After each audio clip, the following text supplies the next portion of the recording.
1000 பேரு வீச்சரவாவோட எகுத்து வந்தாலும் எகுத்து நிக்கிறோம்டா இந்த மாதிரி கொளுத்து. ஆனா நீங்க காட்டுற பாசத்துல என் கண்ணெல்லாம் கலங்குது. சாப்பிட்றி, இனி என்னெல்லாம் கலந்து போது பாரு. இன்னும் கொஞ்சம். சூப்பர் சூப்பர் சூப்பர் மாப்பிள, எல்லாம் ஓகே.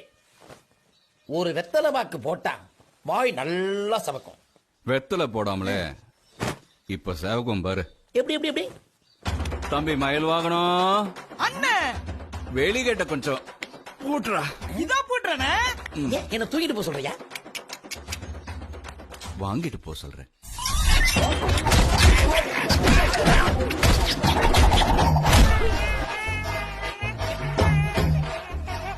மாமா, அண்ணன் தம்பி சும்மா தகதகன்னு ஊருக்கு அனுப்புற மாதிரி ஒண்ணுக்குள்ள ஒண்ணு ஒத்துமையா இருக்கிறது பிடிக்கல. இல்ல மாப்பிள, பொண்டாட்டிங்கிற பேர்ல உள்ள ஒருத்தைய கூட்டிட்டு வந்து மொத்தமா எங்களை பிரிச்சிடணும், அப்படிதானே? என்ன நான் சொல்றது? ஐ எம் சாரி மாப்பிள. தூக்கி விட்டுருடா.